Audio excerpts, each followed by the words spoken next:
Hey folks, this is Tracy with Scrappy's Rustics. In this video, I'm going to show you several ways to create your own drop cloth curtains. You could use, in this case, I made valances. You could make tablecloths, table runners. So I usually use Sherbond hot glue sticks. And what I had there to begin with was a no-sew tape. Y'all, I had a really hard time. I've never used the no-sew tape before. In the end, I will tell you that I ended up using both. I ended up using the tape and I ended up using the glue. The tape held up in some areas, but not in others. And the glue was just, I don't know, it just didn't work. What I could advise to you is I made 6 curtains total. 2 of the curtains, I was able to cut them where the seam within the drop cloth, I was able to stick my curtain rod through it, so I didn't need to do anything. However, if you're a sewer, you know how to use a sewing machine, then by all means do it that way because that obviously will be the most durable. So what I'm going to do here is show you all of these stamps that I'm showing you are mostly Iron Orchid designs. I'm using black ink. You want to make sure your ink pad is nice and juicy when you are doing it on any type of fabric. And also you do never want to load up your stamp on your surface because you can miss, and you will see throughout this video how my ink pad gets on the plastic that I'm stamping on. You just don't want to get that on your surface because then you will be mad. I don't show every single curtain. I mean, I video them and you will see them, but I don't show you every single thing. It took me hours. I did this over probably 3 weeks. You can buy your drop cloth on Amazon. You can buy it at Home Depot or Lowe's. Whatever you do, though, you do not want it to have the plastic backing on it. And before using your drop cloth, you want to wash it and dry it 2 full cycles using fabric softener, and it just thickens it up. It gives it that nice, gives it a nice smell, and it just makes it more easy to work with. So in this case, I made 6 valances. I love drop cloth. I love the look of it. I love the texture of it. Some people don't. You could also do this with muslin, although that's a little bit thinner, but you can do the same thing.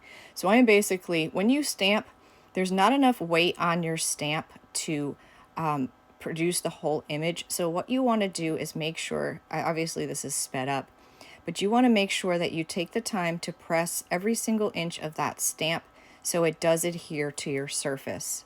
I did each valance a different theme. I did some farm animals, I did bees, I did dragonflies, I did fronds, I did peonies. Did I do the peonies? Yeah, I did the chrysanthem. Maybe not the peonies. I don't know. We'll see in here. But I did a whole bee one. It was a lot of fun. And now I know I'm the only person on the planet with these valances. They can't be bought. I do heat set them in the end. There's the chrysanthem. Oh, I love this stamp. Look at the detail in those. Unbelievable. And there's the other one, and I cut it up. Look how big that one is. It's just huge, as big as my face. I do heat set it in the end, so therefore they can be washed and the ink won't fade. So that's a plus. I am going to show you some masking in here. So I decided to leave all 4 chrysanthemums on the one sheet, just because it made it easier and I like the pattern, and I just used that whole sheet. I figured out the size of my valances by taking my old ones down. And none of them are perfect. None of them are the exact same length. I kind of like to fray the ends on some of them as well. Like I said, it was just a lot of fun to make these. And the details are just crazy. So again, this is sped up, but take your time and go over every inch of that stamp. If you have stamps that you pull off, you might want to invest in what they call a thin mount or an acetate sheet, because they're acrylic. Look at that image. Because they're acrylic, you know, it's hard to drag your hand across the back of it.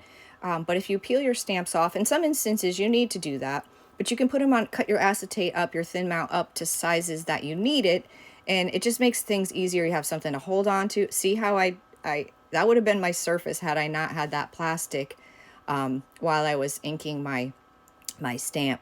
But having an extra thin mounts, just, you can cut them up to size. It just helps a lot to hold on to the stamp, and also when you're rubbing the stamp on, you're not dragging across the acrylic.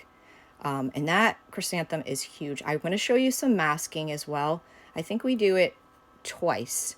What masking is, it allows you to build your stamps in a 3D fashion, but without muddling them together. So basically you mask one and you stamp over, and here we go here. So most of the new stamps come with masks. I do have an entire video on YouTube on how to prepare your stamps before first use, because you do have to condition them, but I also show you how to prepare your masks.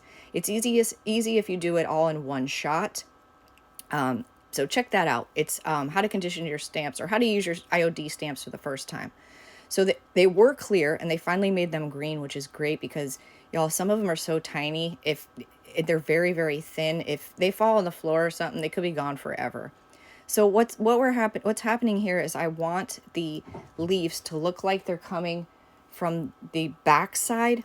So the mask is over the chrysanthem right now. And so sometimes you got to think about how you want your stamp placement. You always want to stamp.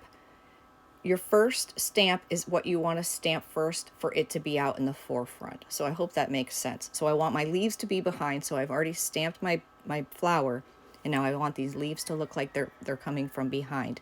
So I mask the chrysanthem. I'm trying to think. I want to add another flower here before I pull the rest of these off. And there I am tapping my finger, which means I'm not sure. And I ultimately end up adding a third leaf. It just looked like it needed something, so that's what we do. I'm trying to figure out which way do we put it. Which way do we put it? And it's nice because you can see through them, so you kind of get an idea. So there, I masked the leaf and the flower, and now it's going to be like double 3D because now it's going to be behind the flower and behind the leaf. But they're great. They're really great to build. And then the other mask we do is I do 2 of the giant chrysanthemums. Here we are. Is this it here? Yes. So I've already done 1 big chrysanthem, and now I want to put another one so it's like double.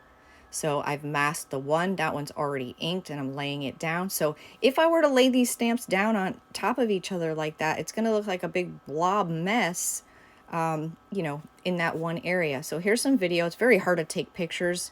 Sorry about the shadows, but it was the best I could do with the lighting that I had. But like I said, it's really hard to take a video of something so long. But look, see, there's our stamped, or our masked chrysanthemums. And there's our masked one with the leaves. And there's that one. So there's the fronds and the chrysanthemums. I don't think I showed doing the fronds. I show all the other ones I do, but I wanted to just show you techniques. So this one, so I showed you stamping, I showed you how to mask. This one, I wanted to make patches on. This is the last one I had, and this was going at the back door. So I wanted to make this one have patches on it. I wasn't sure how to go about it, but y'all, this one's my favorite. Oh, the crockery stamp is one of my favorites anyways, but I love the way these patches came out. Now you could use different materials behind them. Say you have, what's the homespun curtains in your kitchen, and you have another window that you want to do. So you could take maybe the homespun pattern, maybe say it's red and tan checkers, and you could take a piece of that fabric and put it underneath this drop cloth. You could layer your fabrics to give it more depth or more color, or to make things, coincide with one another. So I'm just pulling the strings out. I usually use a skewer. There's always one side that doesn't really like to fray too much. A little sandpaper usually helps that a little, but you'll never get the fray that you get on the 3 sides. I don't know what it is about the one side. Obviously, it's the way the threads are running, but you can rough it up a little between the skewer and a little bit of sandpaper. It's kind of a tedious process, and sometimes you got to pull one string out at a time because it gets knotted up, but it's a pretty satisfying process. But after doing so many, I was kind of over it. But like I said, this was my favorite. I did this over a few weeks, and I really wanted to share it. I know this video is a little long, but I think it's got a lot of good stuff in it, and a lot of just cool little tidbits, in case you're not sure of stamping. So I didn't measure these really. I kind of eyeballed the patch size, and I just randomly picked whatever stamps and stamped them on there. So there we go. So I ended up using my Surebonder fabric glue. Y'all, this stuff is great because it's kind of plasticky. So when you put it on, you don't need a lot, but when you put it on and you smash it down, it really, there's no lumps there at all. It just flattens right out. And then I was thinking, geez, like in the end, I needed to heat set it, and I had already glued it, and I had never taken an iron over this glue, but I'll tell you what, it was you can't tell there's glue at there at all, because the iron, but when I heat set the ink, really flat. I mean, they're totally flat now. You cannot tell there's glue. And then I thought maybe you could see the glue, when the sunlight came through the window, but you cannot. And you can see I'm not putting a ton of glue on there either, just a little strip. So yeah, it really worked out great. You could even go as far as leaving the top open and making a little pocket. You could put whatever, I don't know what you'd put in there, but you could put little dried flowers or something light in there. So I feel like you could take this idea many ways, many ways. So there is the crock. I love this one. It came out so good. There's my bee one. There they're hanging up. I know some of the lighting is a little janky, but thank you so much for watching. I hope this inspired you. I hope you learned something. I'd love for you to follow me on all the platforms.